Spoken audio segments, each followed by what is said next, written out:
Bonjour chers élèves, je suis Mamis Michel, professeur de mathématiques. Aujourd'hui nous continuons notre cours de mathématiques, niveau 10e année sur les coordonnées d'un vecteur. Alors avant de parler d'abord des coordonnées d'un vecteur, nous allons d'abord parler des coordonnées d'un point dans un repère orthonormé. En ce qui concerne le repère, retenez que nous avons plusieurs types de repères. Nous avons le repère qu'on appelle le repère quelconque, qui peut être comme ça, le repère à deux axes, qui est le repère quelconque. Ici, les deux angles, l'angle qui est là n'est pas un angle droit, donc on peut avoir ici OI, OIJ. Donc ça c'est un repère quelconque. Nous avons également le repère qu'on appelle le repère orthogonal. Là, les deux axes là sont perpendiculaires. Ici, la graduation n'est pas la même chose sur les deux axes. Ok, voilà. Donc, la distance entre O et I, ce n'est pas la même distance entre O et J, donc ce n'est pas la même graduation. Alors, on appelle ça repère orthogonal. Ok, voilà. Il y a un autre repère qu'on appelle le repère orthonormé. Orthonormé, là, la distance là, c'est la même distance OI est égale à OJ. Donc, dans ce cas, nous parlons d'un repère orthonormé. Nous avons ici un exemple de repère orthonormé OIJ. Ok.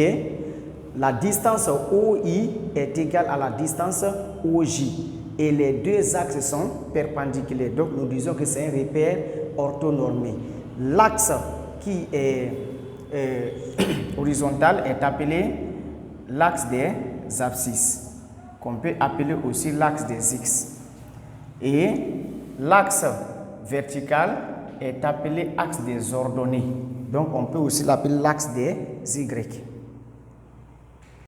Alors, quand on parle maintenant de coordonnées d'un point, il s'agit de trouver un point, n'importe quel point, projeter ce point-là sur l'axe des abscisses pour trouver la valeur de X, projeter ces mêmes points sur l'axe des ordonnées pour trouver la valeur de Y.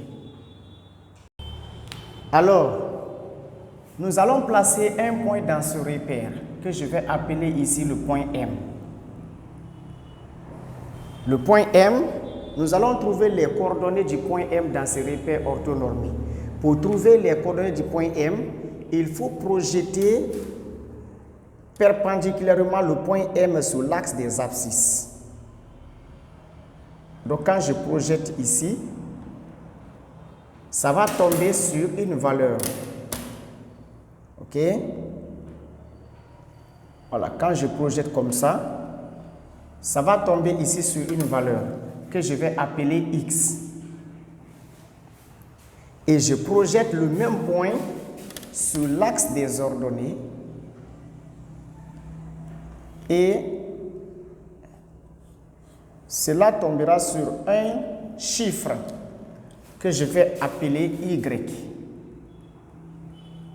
Alors, quelles seront les coordonnées du point M?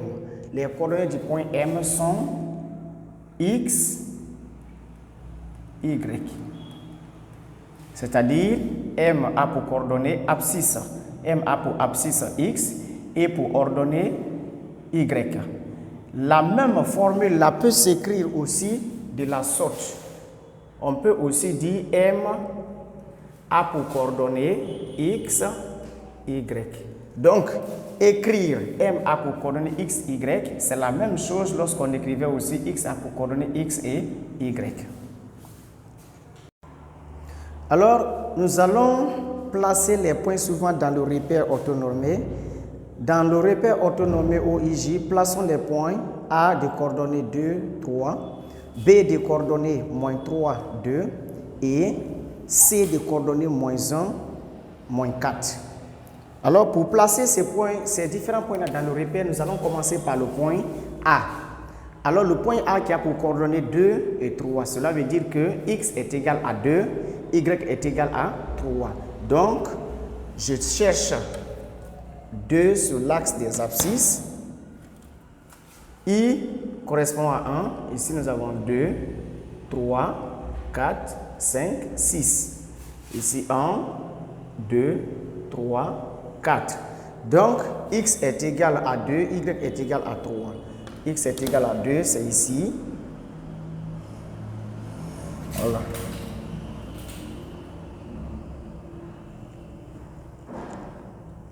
Y est égal à 3. C'est là.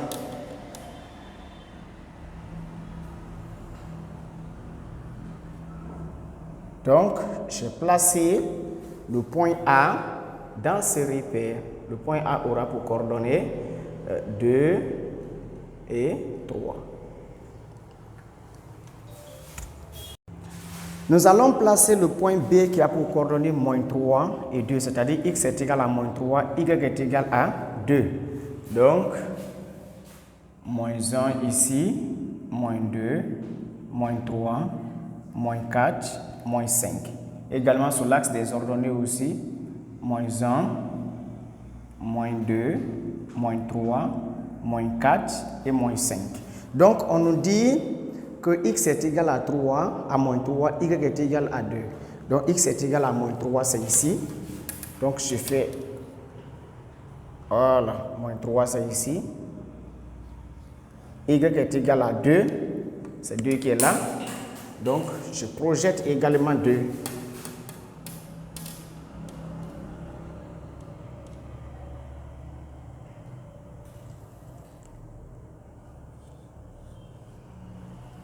Voilà. Donc, ici, je place le point B qui a pour coordonnées moins 3 et 2. Point C qui a pour coordonnées moins 1, moins 4. Donc, x est égal à moins 1, y est égal à moins 4. Donc, x est égal à moins 1, c'est ici. Y est égal à moins 4, c'est là. Donc, le point C se trouve là. Alors, je fais la projection.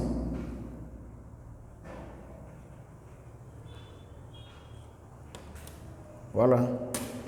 Moins 1. Et puis, moins 4. Donc, ici, nous avons le point C qui a pour coordonnées moins 1, moins 4. Donc, retenez que dans l'écriture des coordonnées d'un point, x vient toujours avant y. Ok? Si ils sont écrits l'un sur l'autre, x est toujours en haut et y est toujours en bas. Les coordonnées d'un vecteur dans un repère orthonormé. Comment trouver les coordonnées d'un vecteur dans un repère orthonormé? Venons dans notre repère OIJ. Nous avons un vecteur. Un vecteur que je vais appeler le vecteur V. On trace un vecteur ici.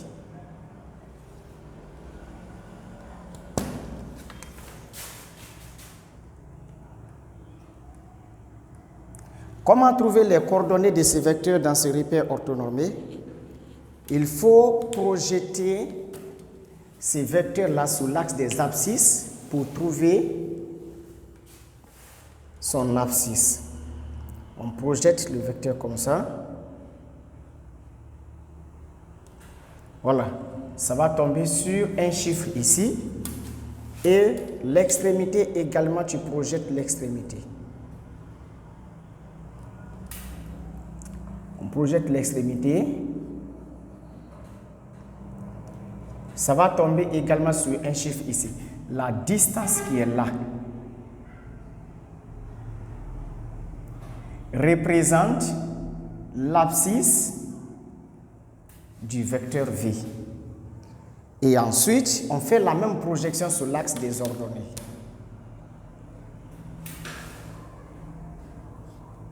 On fait la même projection sur l'axe des ordonnées.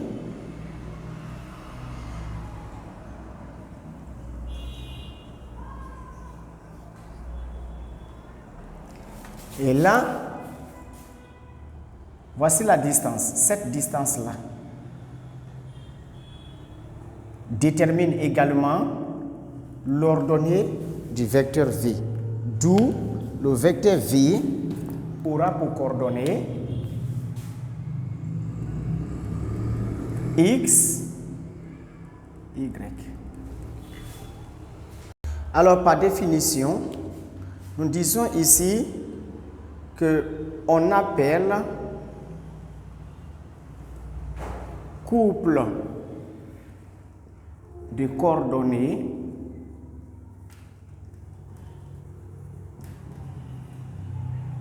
du vecteur V le couple X, Y tel que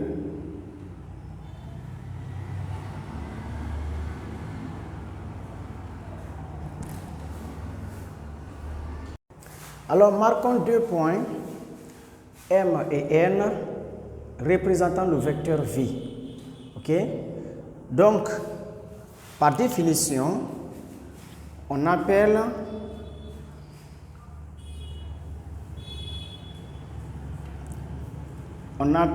couple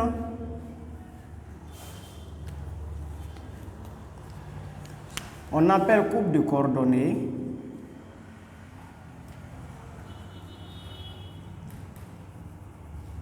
du vecteur M, N. On appelle couple de coordonnées du vecteur M, N.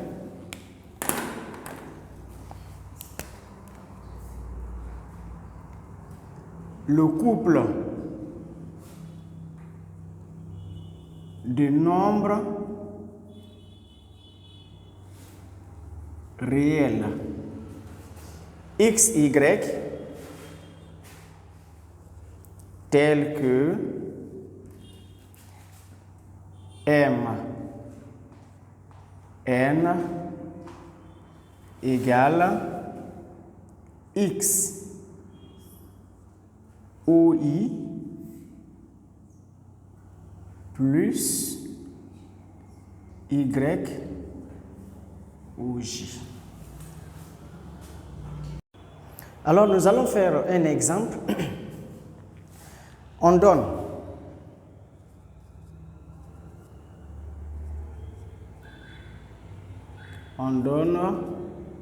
A des coordonnées 2, 3 et B des coordonnées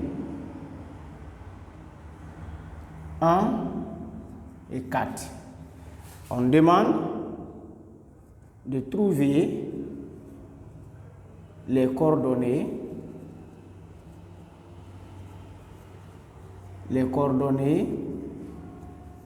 du vecteur AB.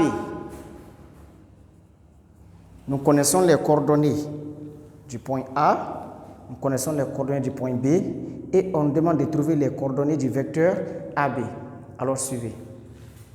Tel que MN égale à XOI plus YOJ.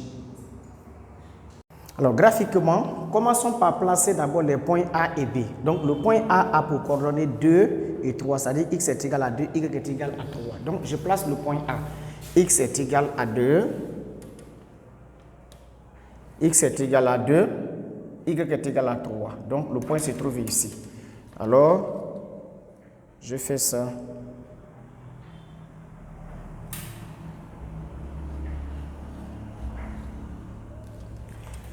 Y est égal à 3, c'est ici.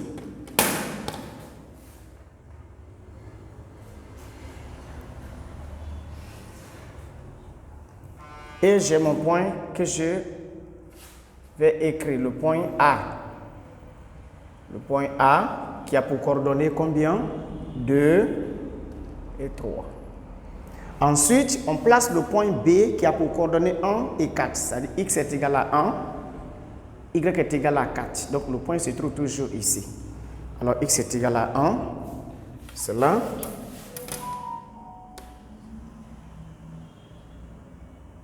X égale à 1.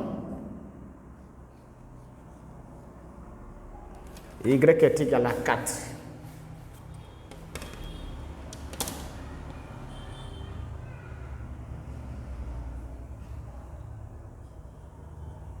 Donc, nous avons le point B.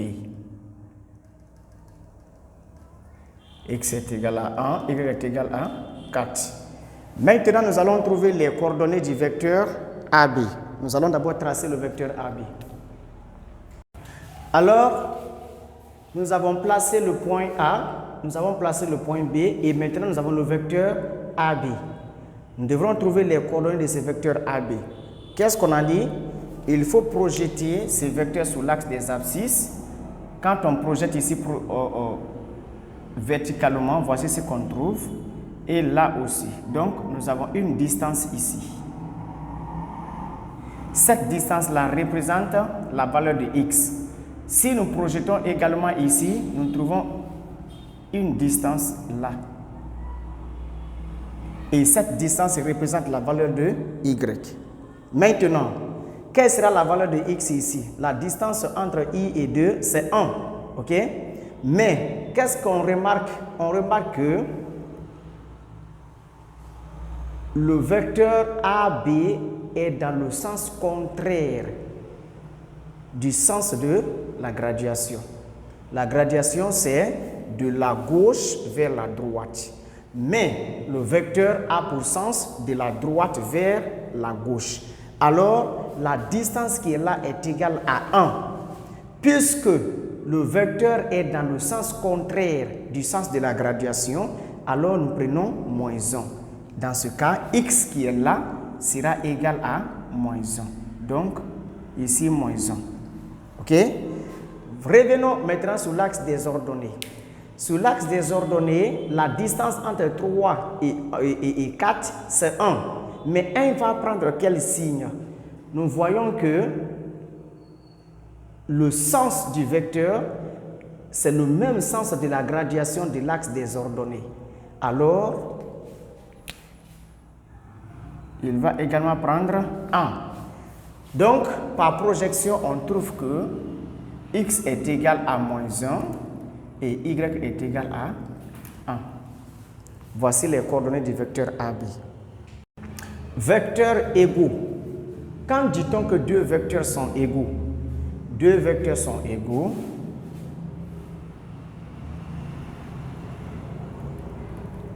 Deux vecteurs sont égaux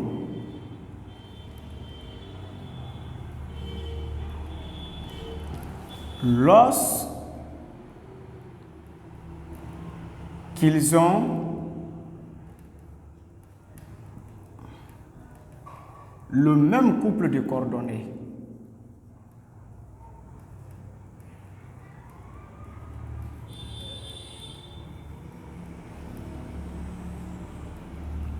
Lorsqu'ils ont le même couple de coordonnées. Un vecteur est dit nul lorsqu'il a pour couple de coordonnées